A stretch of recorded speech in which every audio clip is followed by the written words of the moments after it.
Are you an outsider? Outsiders, like natural elements, are created under curious pressures. There is pain in being alienated from society, but underneath that pain, if you have the eye for it, there are certain advantages. No, this isn't a feel-good video, my friend. I'm not your chatbot sycophant. I'm not here to dress things up for you and make you feel like the chosen one. I'm going to walk you through it how I understand it myself. From a human who wrote these words and a human who speaks to you now. Have you ever seen the madness of crowds?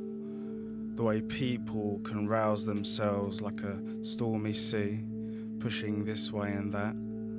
The mob with pitchforks that you've seen in cartoons, shouting, moving as one.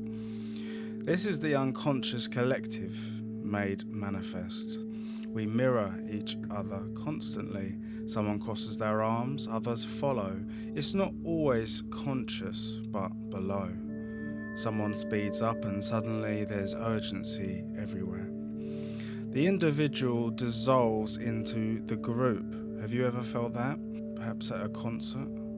And the question is, how does one distinguish their own thoughts from the others?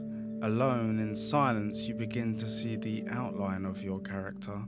It is not particularly comfortable.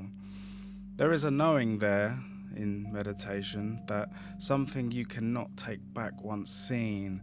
That's the problem with knowledge. You can never unknow, you see. So why does the world produce outsiders like nature produces rare elements?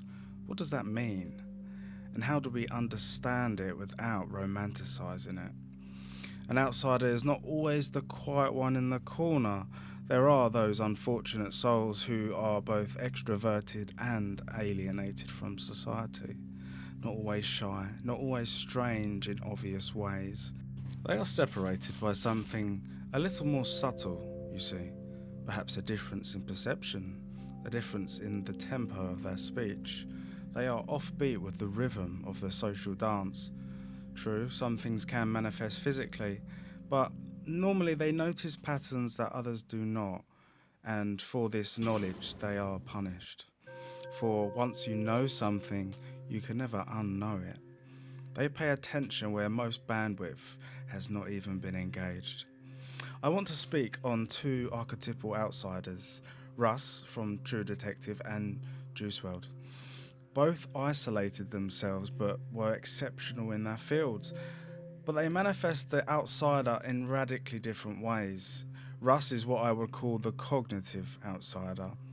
True, he's fictional, but in that series you can see he has a very cold, analytical, detached posture.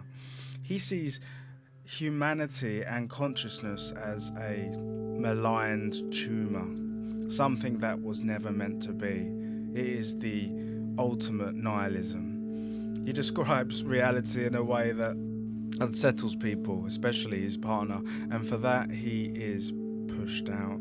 People don't want to hear that. As Jung said of the intuitive introvert, he keeps his visions to himself if he is not a fool, for no one can understand them. Russ understood this. He withdraws not because he cannot see, but perhaps because he sees too clearly. The beloved Juice WRLD was the opposite. He was the emotional outsider. But the problem with Juice was that he was porous to the whole world. Having no filters when creating art can create timeless, vulnerable expressions that last lifetimes. But having no filters that go within is a very dangerous way to exist. It makes the world nearly impossible to live in. And that sobriety which he could not achieve was connected to this very thing. His songs weren't particularly constructed the way an architect would. They were real-time emotional leakage. No delay between feeling and expression, no refinement, no insulation, pure, raw output. And the crowds loved him for it, especially Gen Z. And that is courageously vulnerable, but also the same thing that destroys you. It's like living in a house with no walls. Everything gets in, nothing is kept out, and you can never guard down your hypervigilance. Yes, Juice felt too much. Not in the casual sense, but in a way that overwhelmed his ability to regulate. Trust me, I can relate. He was aware of micro shifts in emotion, which is so tiring. Things most people never even register. And that intensity made sobriety unbearable. So substances wasn't an indulgence, no. They were regulation, survival, a way to dampen something that had no natural off switch. The beloved Juice WRLD only lived for such a short time, and because of that, he was nowhere close to his individuation. And there's the paradox, he had millions around him, but none of them could actually console him. His connection was real, but it was one-directional, parasocial. He was heard, but he could not be contained. And containment is the difference between breaking of the psyche and stability. We are only looking at a snapshot of his life, as I said. He never had the time to individuate. Success didn't resolve the problem. It concealed it. He became a proxy for the emotions of millions, while privately collapsing under the weight of his own. And in the end, it was the same thing that made him extraordinary, that made him unfit for the world he was placed in. And I think of Juice WRLD because of the album that he was going to create, The Outsiders, the one that we all looked forward to the most, the one that he never got to make, unfortunately. The genesis of The Outsider often begins in misalignment, childhood usually. Something in the past doesn't fit, and that misalignment compounds, you see. Rejection leads to withdrawal, withdrawal leads to social deficiency, and the cycle continues. How many times before someone can attempt connection before they abandon it entirely? Truly, how many times will you be rejected before you give up? The average YouTuber makes 7 videos. How many times can you reprimand a dog for going to their food before the dog just abandons eating entirely? It is not indefinite, that's for sure. My best friend had about 10 years in him. I watched him over time, you see, slowly eroding his soul. College, clubs, parks, car parks, parties.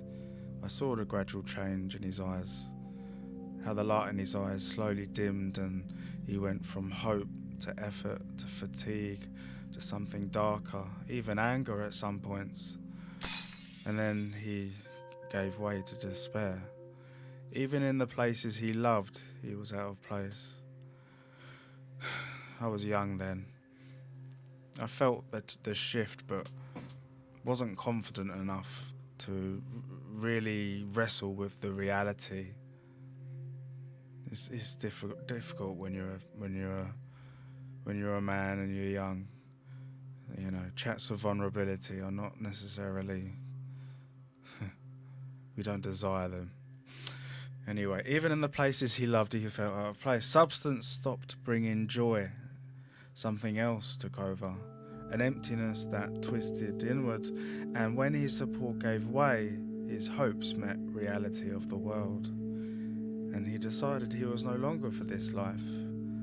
And at some point, I guess you stop trying to belong. You recognize the futility of forcing something that does not fit. And against the overcast skies of Southend, he cast himself against that train and met his end. And you begin to observe from a distance, when loneliness becomes unbearable, where do you go? Is there anywhere that can remedy it? When your family and friends tire of your despair and sorrow? And they're tired indeed. And I wonder how he felt. Tired, beyond tired. Russ used to stare at his own eye in a mirror. It was a strange act, but there was something in it. When you observe closely enough, your definitions begin to fade. And when you peel reality back layer by layer, you arrive somewhere quite unsettling. I guess you are not your thoughts, but the thing behind them, the observer that creates a kind of separation from life. Not just from others, but from yourself. Where does that leave a man? In one place, oblivion. And if you cannot inhabit this world, some choose to leave it, others build their own.